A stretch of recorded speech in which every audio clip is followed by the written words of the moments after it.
Hello friends. Firefighting system in a building consists of three parts. 1. Storage tanks. 2. Pumps. And 3. Network of pipes. Let us understand water tanks first. Water tanks are located either underground, at ground level, or on top of the building, or combination of elevated and ground level. It is essential to ensure that this store of water always remains full.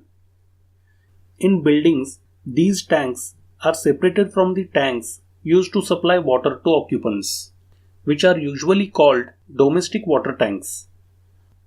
Water must flow from the municipal supply first to the fire tanks and then to the domestic water tanks. Now the question is, how much water should be there in tanks? As per building codes, the buildings are divided in three parts depending on its use. That is, light hazard, medium hazard, and high hazard. Light hazard buildings such as schools, residential buildings, and offices. Medium hazard buildings such as factories and warehouses. And high hazard buildings such as foam factories, aircraft hangars, paint factories, firework factories, etc., which store or use flammable materials. The quantity of water to be stored is usually given in hours of pumping capacity. Suppose pumping capacity is 1 hour, then the tanks are made large enough to supply the fire with water for a period of 1 hour when the fire pumps are switched on. For example, building codes may require light hazard systems to have 1 hour capacity and high hazard system for 3 to 4 hours capacity. Now let us understand fire pumps. Fire pumps are usually located in a pump room which is located very close to the fire tanks. Like all important systems, there must be backup pumps in case the main pump fails. Generally, 4 types of pumps are used in high-rise buildings for firefighting purpose. Number 1. Jockey pump, which is electric driven and fully automatic. Number 2. Main pump, which is electric driven. It starts automatically but needs to switch off manually. Number 3. Backup pump, which is diesel driven. It starts automatically but needs to switch off manually. And number 4. Sprinkler pump, which is electric driven. Each of these pumps is capable of pumping the required amount of water individually. They are identical in capacity except jockey pump. Jockey pump is a small pump which continuously switches on to maintain the correct pressure in a distribution system, which is normally 7 kg per centimeter square or 100 psi. Jockey pumps should be sized for 3% of the flow of the main fire pump and to provide 10 psi more pressure than the main fire pump. If there is a small leakage somewhere in the system, the jockey pump will switch on to compensate for it.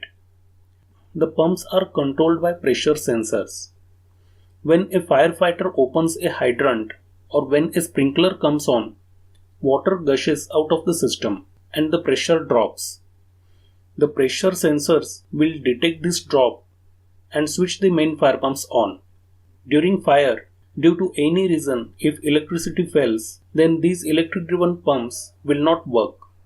Hence, diesel driven pump is required as a backup pump.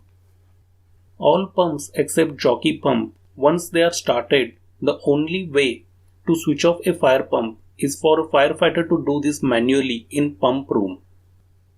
This is an international code of practice that is designed to avoid the pumps switching off due to any malfunction in the control system.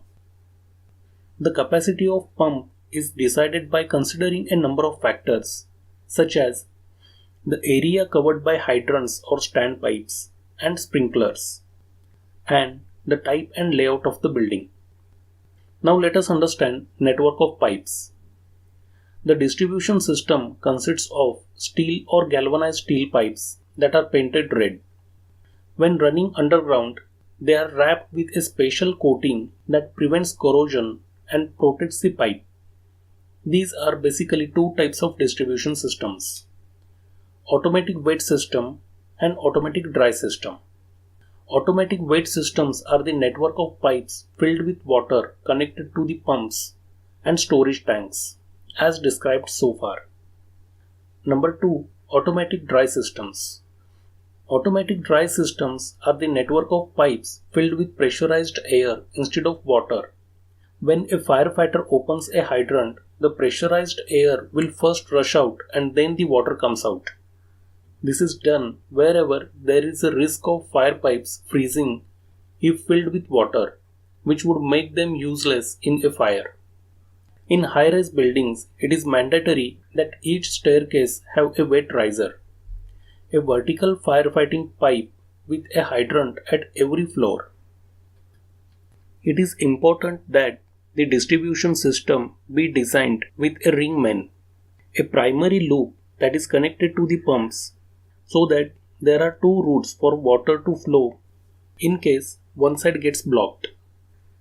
In more complex and dangerous installations, high and medium velocity water spray systems are used, and for hazardous chemicals, foam systems are used.